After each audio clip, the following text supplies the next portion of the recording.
Bonjour à tous et bienvenue pour cette nouvelle vidéo de l'EN07. Cette fois-ci, nous allons voir les formulaires en HTML. Commençons par ouvrir Visual Studio Code. Quelques petites astuces aujourd'hui sur Visual Studio Code pour mieux utiliser le logiciel. Commençons tout de suite par ouvrir le dossier de travail. Pour cela, nous irons dans le menu File, Open Folder. Ici, nous sélectionnons notre dossier où nous retrouverons nos fichiers HTML, CSS et nos images, tous nos fichiers de travail. Et je fais Open. Nous pourrons ainsi retrouver notre dossier de travail dans l'Explorer en cliquant sur cette icône où nous retrouverons tous nos fichiers de travail. Je vais pouvoir retrouver des outils pour créer un fichier ou des dossiers afin d'organiser mon projet. Aujourd'hui, j'aimerais créer une nouvelle page HTML que l'on appellera formulaire. Je vais cliquer ici.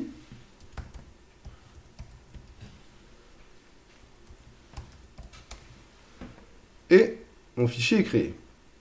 Maintenant, je pourrais réécrire toute la base et la structure de base de mon fichier HTML, mais heureusement, le logiciel Visual Studio Code nous propose des petites astuces. Et pour aller plus vite, tapez point d'exclamation, Entrée, et tout le code de base d'une page HTML vous est fourni. Certaines des balises vous sont inconnues. La première, le doctype, n'est pas une balise HTML. Cette ligne permet d'indiquer au navigateur la version du HTML. Nous retrouverons la balise HTML qui va encadrer tout notre document avec l'attribut lang en fr. Nous retrouverons aussi la balise head et les différentes balises méta. La première, avec l'attribut charset, indique l'encodage de la page. La seconde, pour une compatibilité d'Internet Explorer. La troisième, le viewport, qui donne les dimensions et le ratio de l'écran sur lequel il sera utilisé. Et bien sûr, la balise title. Nous retrouvons aussi la balise body, dans laquelle nous mettrons notre code HTML. Et pour cette vidéo, la balise form. La balise form représente une section du document qui contient des contrôles interactifs permettant à un utilisateur de saisir des informations. Nous pourrons retrouver plusieurs attributs dans la balise form. L'attribut action permettra d'indiquer l'URL qui traite l'envoi du formulaire. Nous mettrons pour l'exemple un URL fictif. Nous pourrons retrouver aussi l'attribut méthode qui indiquera la méthode HTTP d'envoi des informations, get ou post. Pour l'exemple, nous mettrons get. Avec la méthode get, les données sont envoyées de façon annexe à l'URL avec un séparateur point d'interrogation. Avec la méthode post, les données du formulaire sont envoyées comme corps de la requête. La méthode post est plus sécurisée que la méthode get, car les arguments dans la méthode get sont passés dans l'URL et peuvent être modifiés directement dans l'URL. Nous pouvons maintenant incorporer un champ de saisie à notre formulaire. Pour cela, nous ajouterons la balise label, qui nous servira à indiquer le nom du champ de saisie. À l'intérieur de la balise label, nous intégrerons la balise input, notre champ de texte qui nous permettra de saisir notre nom. Voyons maintenant ce que ça peut donner dans notre navigateur. Ici, le label de notre champ de texte et notre champ de texte de saisie. Il y a deux façons d'écrire la balise label et input. L'important, c'est que la balise label soit liée directement avec notre balise input. Dans notre exemple, la balise input est à l'intérieur de notre balise label. Mais nous pouvons l'écrire autrement. Sortons notre balise input de la balise label, mettons-la en dessous. Si je l'écris ainsi, aucun lien n'est fait entre la balise label et la balise input. Il faut donc préciser un nom à la balise input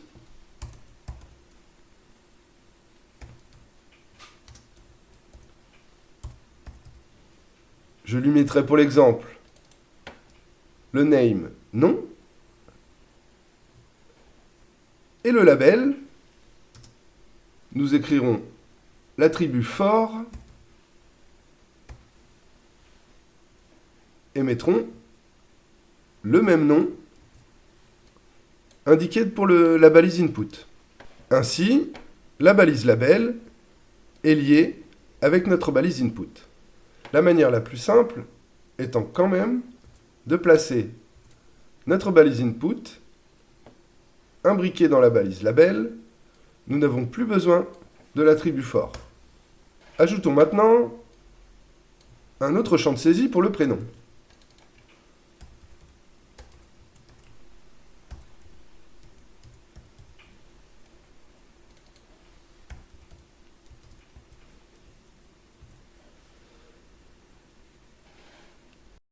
Vous pouvez remarquer que l'attribut type a été indiqué pour dire que cela est un champ de texte de saisie. Il y a différents types que nous verrons dans les vidéos suivantes. Pour valider notre formulaire, il nous faudra un bouton. Nous utiliserons donc la balise bouton.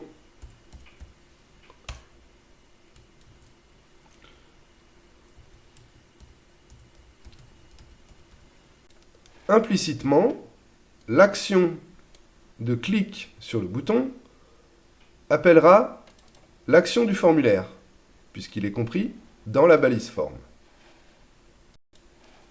Observons maintenant le résultat.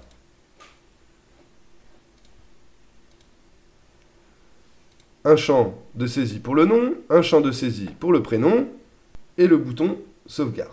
Saisissons maintenant des informations.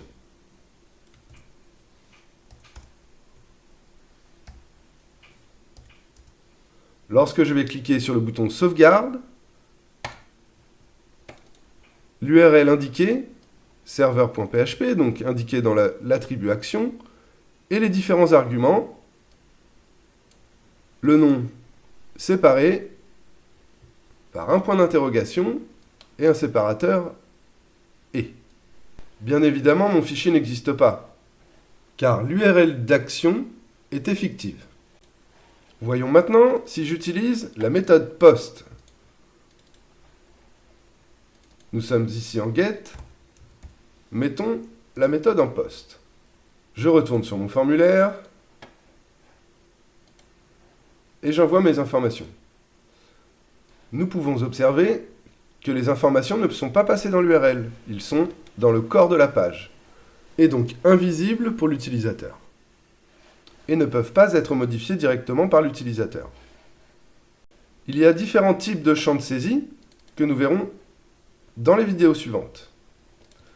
C'est tout pour cette vidéo, vous pouvez passer aux exercices.